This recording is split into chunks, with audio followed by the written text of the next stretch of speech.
Thursday, journalists were prevented from covering the island-spirited return of Chadondo East MP Robert Chagulanyi from the United States, where he had gone for medical treatment. Many of the journalists were confined at Subi police station, and those that managed to reach Entebbe airport were arrested.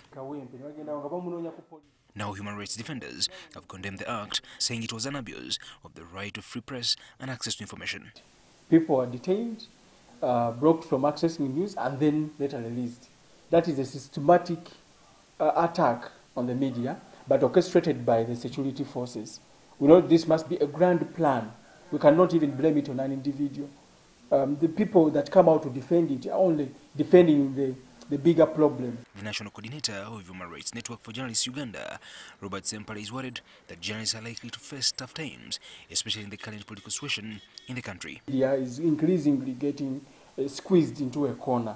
You know, the operating space is getting narrower by the day. It's not healthy for the media here. It's not healthy for our democracy. It is a very clear attack or affront on journalists' rights, and this must be condemned by every right-thinking member of society, including those in leadership.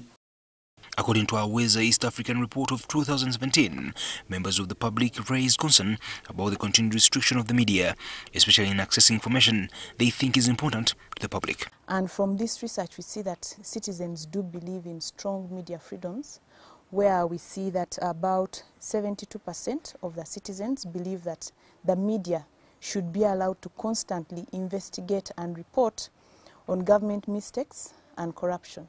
So they are in support that, yes, media should be able to uncover any dirt that is within government and share it with the general public.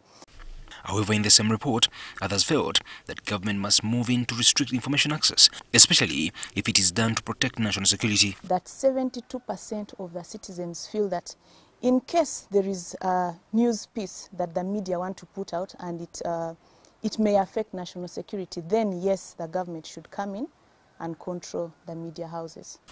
In such circumstances, the public uses social media as their primary source of news and information, which they say may encourage spread of fake news. We talked to some members of the public on whether they are able to detect fake news and which media they turn to for credible news. For me, it's all dependent on the source and who is giving us this story, because there are particular reporters that I personally know and really trust in, that once they say something, then it's most likely is the truth. Everyone else in our generation, I get my news first on social media, but usually I don't really feel that it's so credible unless I see it in really a mainstream media.